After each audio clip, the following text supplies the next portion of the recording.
this important announcement that has been much anticipated regarding Nelson Alexander Sr. I have a photograph of Nelson Sr., and we have Nelson Jr. here with us today as well.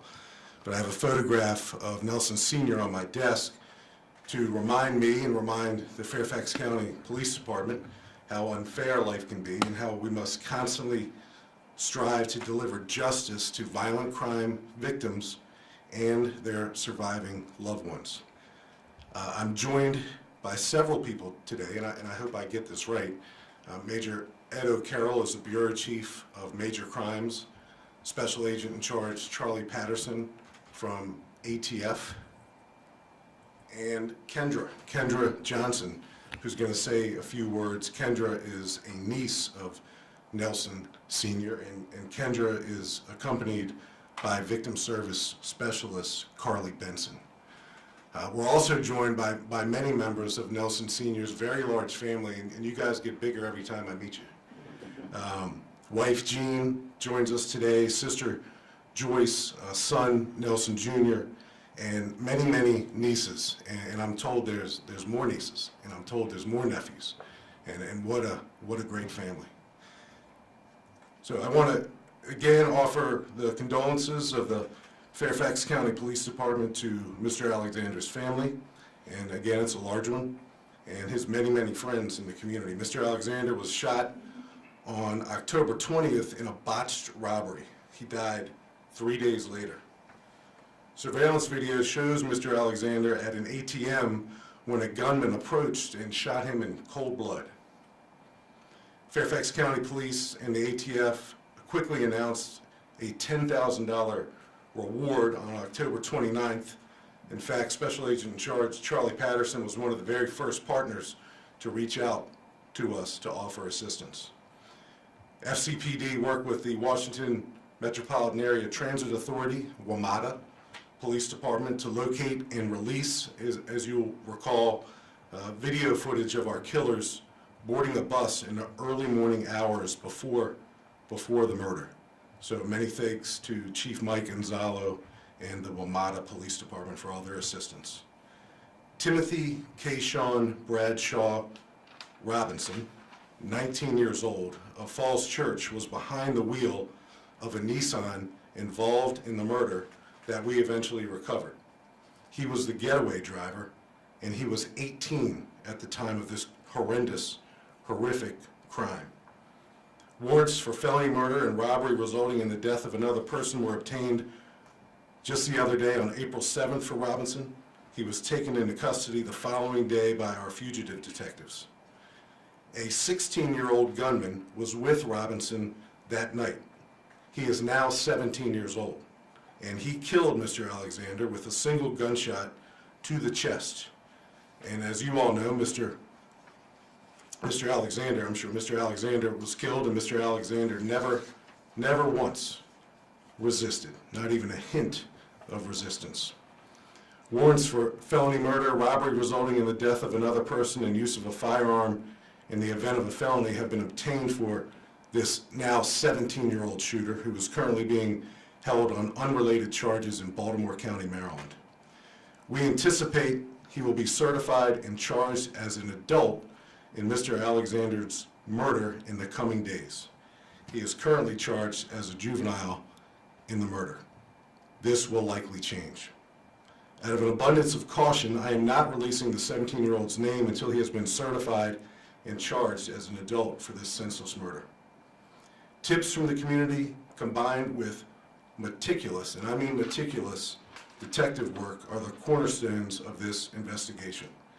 I want to thank the following people before I turn it over to Bureau Chief Major Ed O'Carroll to go over the details of this horrific crime. Our FCPD lead detective, Tom Goodell. Thank you, Tom. Our lead Victim Service Specialist, Carly Benson, who joins us on the podium, and Stephanie Romanchuk. FCPD Forensic Detective Will Sominski. Thank you, Will. Many thanks to our Commonwealth's Attorney's Office for working so hard with us throughout the many months of this investigation. Again, ATF, Charlie Patterson, SAC, Washington Field Office, played such a critical role in the closure of this case.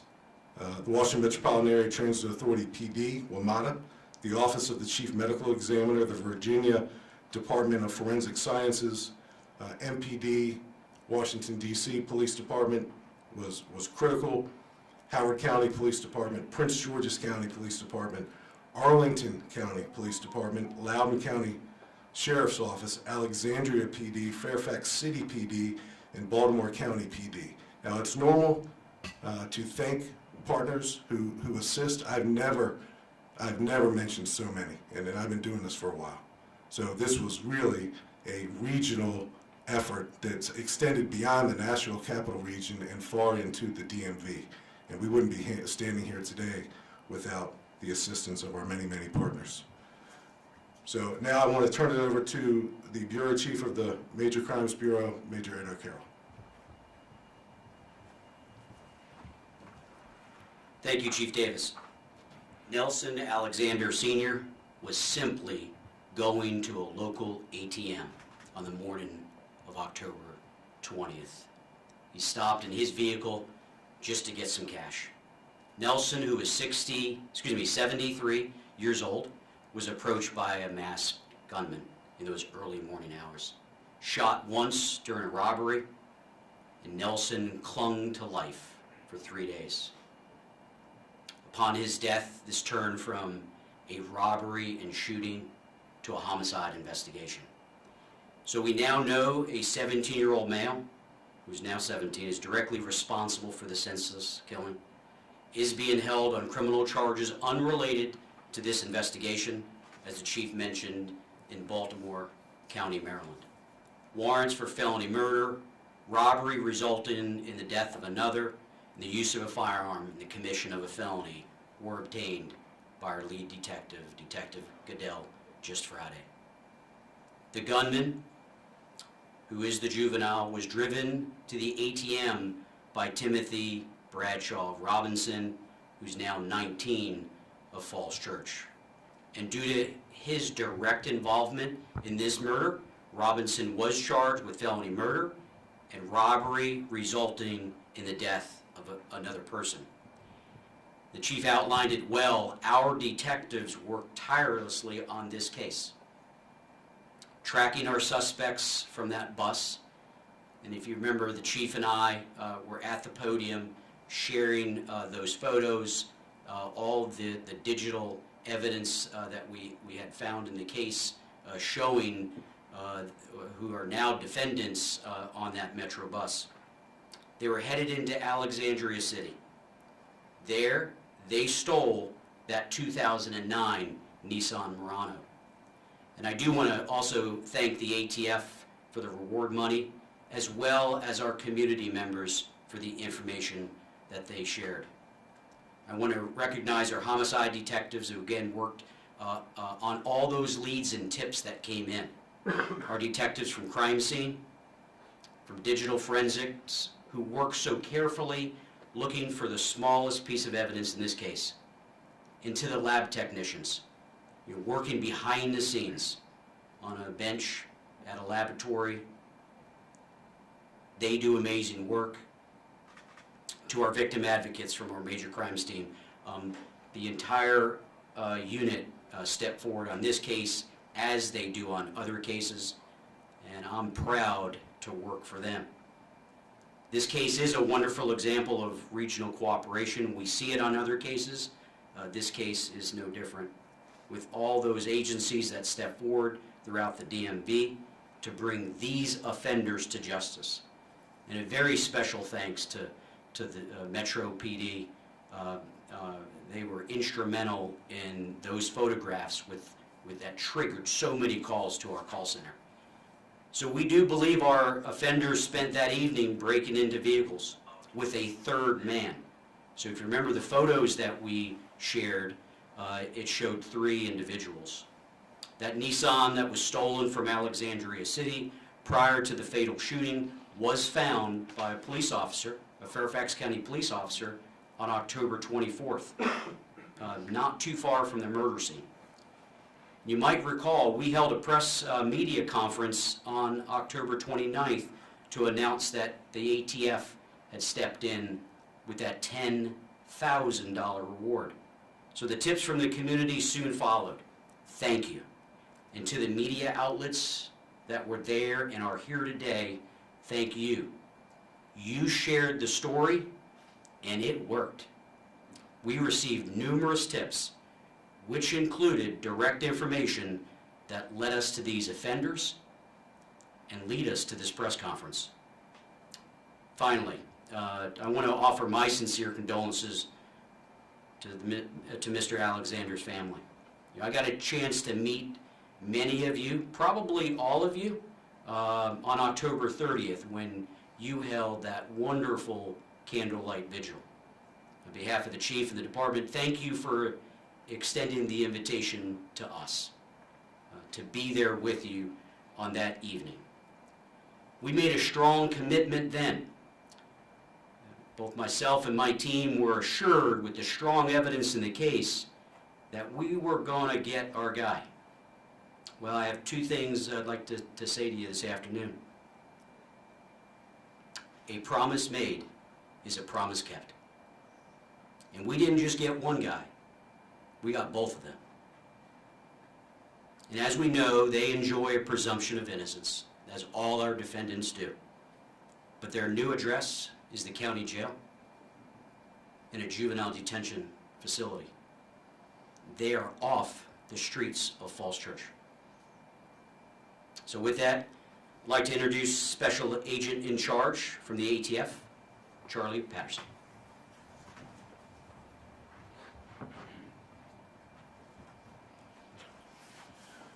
Thank you, Chief Davis and Major O'Carroll.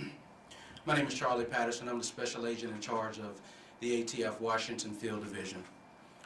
On behalf of ATF, I would like to offer our deepest condolences to the Alexander family on their tragic loss. We hope that the future results of this arrest will bring a sense of comfort to you all during this very difficult time. I would also like to thank those who were brave enough to come forward and report information about this violent crime. The information provided was extremely crucial in making this arrest possible. We appreciate your courage and willingness to assist us. To the men and women of the Fairfax County Police Department that continue to work diligently in the pursuit of justice for the Alexander family and our community, job well done, and I thank you from the bottom of my heart, as I am also a Fairfax County resident. Thank you, Chief. ATF will continue to collaborate with the Fairfax County Police Department throughout the duration of this investigation.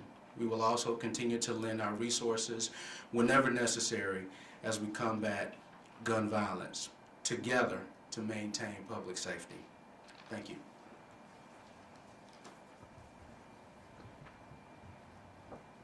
Thank you very much. Much appreciated. So with that, I would like to introduce Kendra to the microphone. Kendra is going to make some remarks on behalf of the family. Kendra will not stay at the podium and take any questions from the audience. So with that, Kendra.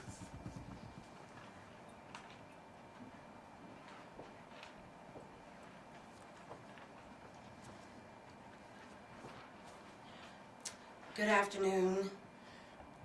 As we've all heard, Nelson, Uncle Bird to us, was a great man. He was a loving man. He loved his family, he loved his friends, he loved everyone that he knew. We miss him so much. We were overjoyed when we got the news that his killers were caught.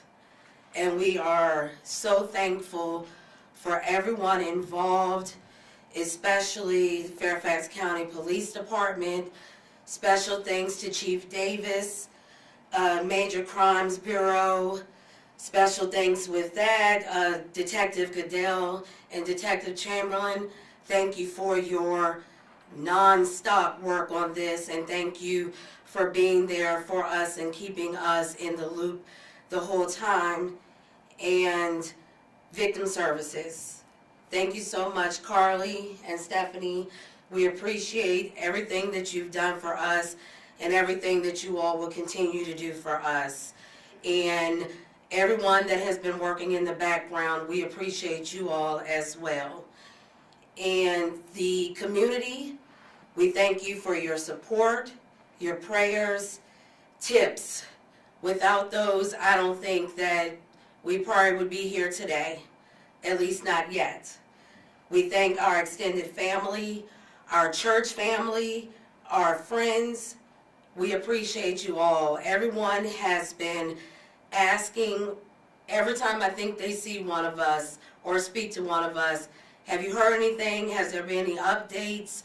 And it was hard because we didn't know what to say at the time. And then even when we found out the news, we were still getting asked, but it was hard to try to keep it a secret too. But we did. And it was good to be able to now be able to share with everyone that his killers have been caught. Believe me, like I said, everyone loved him. So it was very important to everyone, especially in the Falls Church community, that his killers were caught. He was very important. He would have been 74 now. We celebrated his birthday just a few weeks ago. So, I can't say anything else that no one else has said. It remains the same because he was just a great man. And I can't say it but over and over again that we loved him and we appreciate everyone who worked on this case, and we ask that everyone continue to pray for us. Thank you.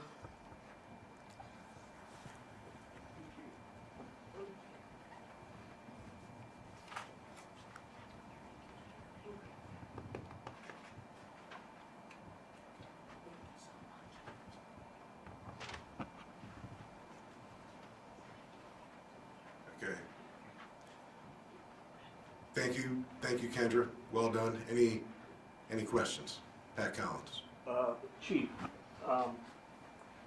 there's, in that video of the bus, there are 3 people getting on the bus. The last individual who got on the bus, is that the man you believe to be the shooter?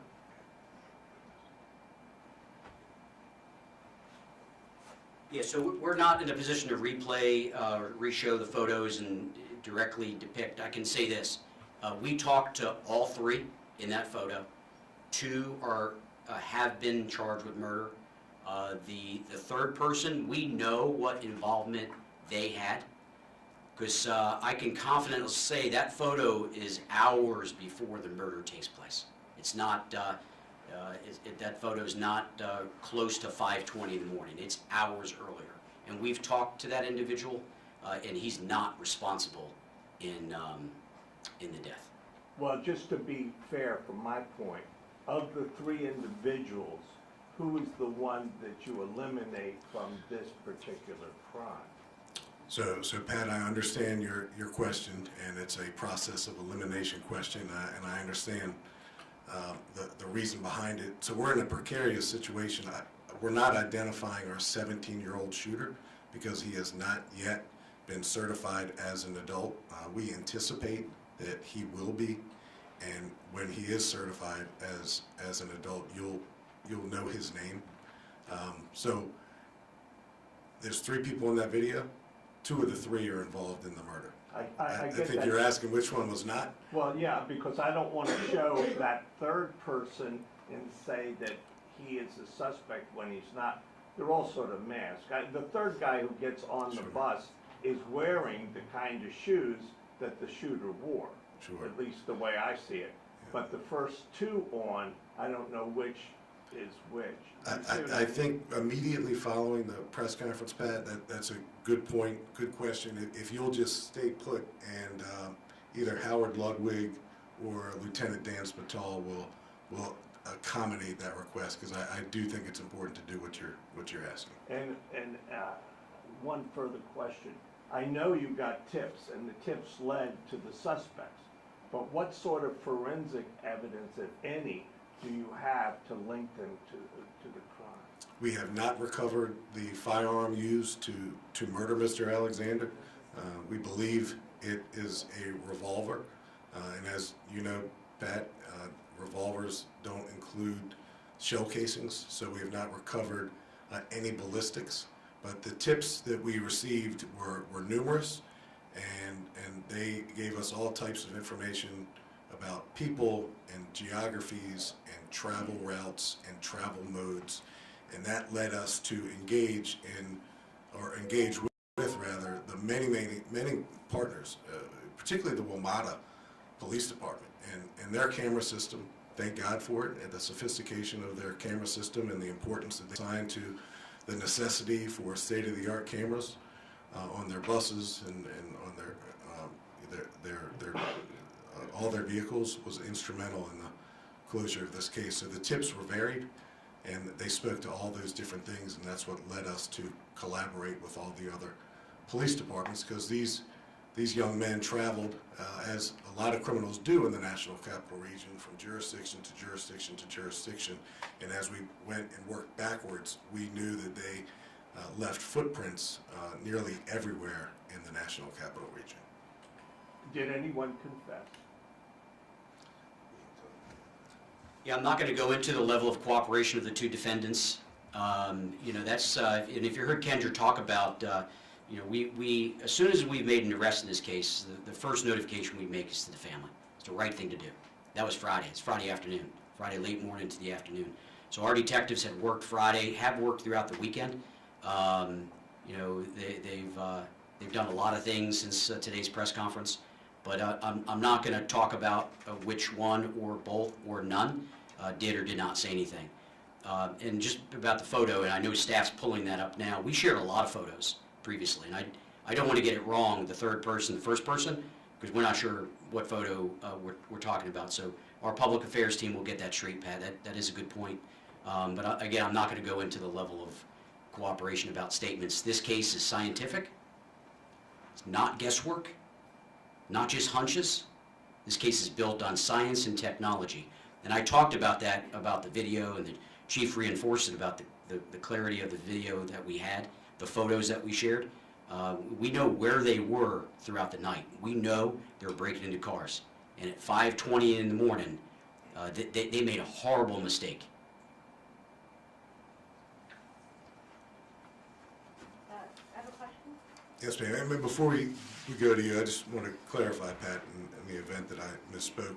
While we don't have ballistic evidence recovered, we have a ton of forensic evidence. Yes, ma'am. Shana, WTOP. I'm not sure you said it, but what's the 16, now 17-year-old being held for in Baltimore? Shana, do we want to go into the nature of the charges what he's being held on, if we know? Yeah, so I do know, in reference to where he is in Maryland at the juvenile detention facility. Now, I'm not going to get into specifics on the Maryland statute, but it's a violent crime. He's being held on a violent crime there, and Fairfax County's coming for him because we sought and obtained petitions, which is the legal process in Virginia when you're a juvenile. But we had met, and I'll give compliments to Chief Davis. This case, all our cases are important. Chief Davis, myself, our executive team, along with our detectives, have been in close contact with the prosecutor's office from the moment this case occurred. And we had lots of leads in the case. Some were dead ends. And that's a good thing in an investigation. You know, we were able to identify people that people said that they did it, and actually it turned out they didn't. Why? Science and technology and good detective work, along with a tip from the community. Tips from the community is having us announce those charges today. So violent crime in Maryland, juvenile will be coming here to Fairfax County, and as the chief said, we're going to work with the prosecutor's office and juvenile court for that certification as to be tried as an adult. But he hasn't been charged yet for murder? So we have obtained juvenile petitions for him in Fairfax County, but he is being held in Maryland. The juvenile extradition, if you will, is a little bit different than adults. Thank goodness we don't have this happen too often, but we will undergo a process to bring him to Fairfax County. Do you know how long he's been in custody in Maryland?